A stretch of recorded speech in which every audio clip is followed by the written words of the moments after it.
Da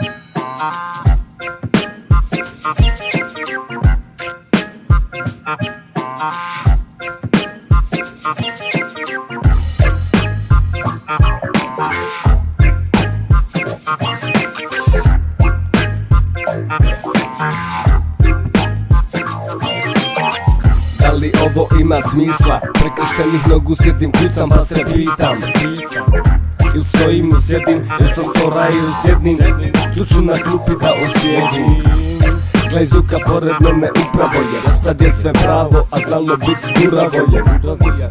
Ovo plus kram perfekat je. Ovo što repam vako od gudre efekat je. Ja sam taj azni, volim da se češki mazim. Ako braci onda braci, tada vadim ili vadim se sa tobom. Brine spremne, pitam ima li ko jači da se kači. Sebe postepeno skida, manju postepeno slači. Knico, znaš li šta to znači? Ako znaš upravo mani krug si prošao pa nabaci, yo. Hajde da napravimo nešto novo, hajde da napravimo nešto luđe, jebo ovo što ih pola sada radi. Pričaju o gudri, a niko se ne radi. Uši im se crvene, znaju da znam da lažu, pa porumene. A mene, to nikako ne zanima.